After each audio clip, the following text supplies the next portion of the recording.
No ES6, nós temos também diferentes formas de definição de funções em JavaScript. A forma mais convencional é por meio e simples, né, é por meio da utilização da palavra-chave function, o nome da função, abertura e fechamento de parênteses e eventualmente a definição de algum parâmetro dentro desses parênteses e a abertura de um bloco de código com o código ali dentro da nossa função que vai ser executada. Além dessa forma de definição de função, nós também podemos fazer a definição de uma variável e recebendo uma função, e aí nós definimos uma função que nós chamamos de anônima e atribuímos ela para uma determinada variável. Nós podemos fazer a definição dessa variável utilizando as mesmas definições de variáveis que nós vimos anteriormente, né, com const, var e let.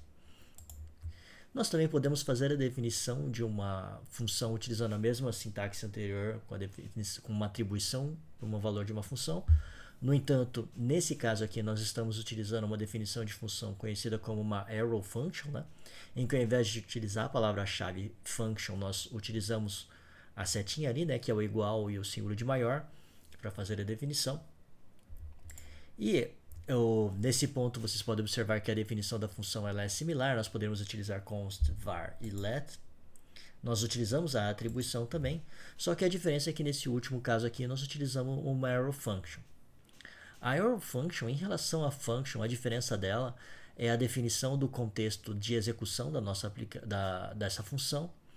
Nesse exemplo especificamente aqui, o que é alternado em relação ao uso da arrow function é o que o this, a palavra-chave this dentro da função representa.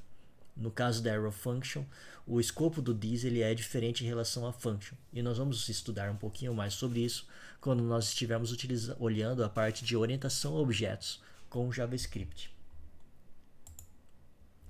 Nós também podemos definir uma arrow function de uma linha só, como esse exemplo que nós estou apresentando para vocês, com a definição de uma variável e que recebe uma arrow function n. E observe a diferença é que no caso dessa arrow function, ela é uma arrow function que nós definimos sem um bloco de execução de código, né? Então sem abertura e fechamento de chaves. O que isso daí representa basicamente é que essa função ela é uma função de uma única linha, né? Que só tem uma expressão ali de execução, que é o n mais 1. E nesse caso é implícito a chamada de return nessa função, tá? Então você não precisa nem falar o return ali, mas quando você faz a definição de uma arrow function de uma linha só, basicamente a expressão aritmética sendo executada, o resultado dela vai ser retornado na execução dessa aplicação. Então, se vocês chamarem o E41, por exemplo, ali, ele vai executar aquela expressão e o resultado daquela expressão vai ser retornado na execução desse código. As funções de JavaScript elas também são frequentemente utilizadas com ES6 para iterar entre elementos dentro de um vetor. E só para entender exatamente como isso é utilizado, considerem esse exemplo de código que eu estou apresentando para vocês, em que eu faço a definição de um vetor A com os valores 1, 2 e 3, e nós temos um código ali que executa um for, iterando entre os elementos desse meu vetor, e ele faz uma verificação se esse elemento é um valor par, e se ele for um par, eu faço um console log desse elemento. É um código recorrente em implementações JavaScript, em que nós temos um vetor com múltiplos elementos e nós temos que basicamente iterar entre esses elementos para executar um determinado código. No ES6 são definidas diferentes funções para os vetores que implementam outros mecanismos de interação entre os elementos dentro de um vetor. Nesse exemplo, com a definição do nosso vetor A, nós podemos chamar o método dele forEach, que vai executar a função passada como parâmetro para esse forEach para cada um dos elementos desse vetor. Então, ao invés de utilizar um for explícito, eu posso chamar o forEach, que ele vai iterar entre os elementos desse vetor.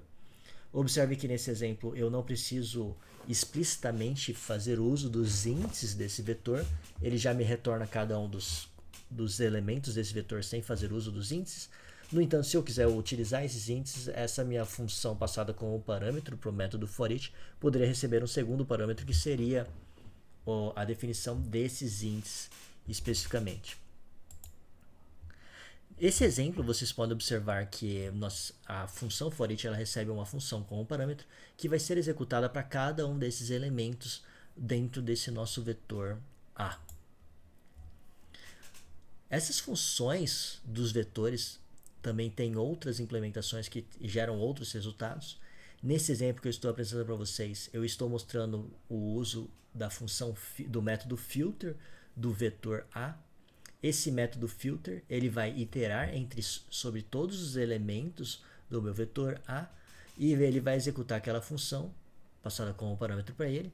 Essa função vocês podem ver que é uma função que ela verifica se o elemento é um elemento par. Se ele for um elemento par, ele vai filtrar esse elemento do meu, na verdade ele vai retornar esse elemento. Se for essa expressão for falsa, se ele for um elemento ímpar, ele não vai retornar esse elemento como resultante da execução desse método filter.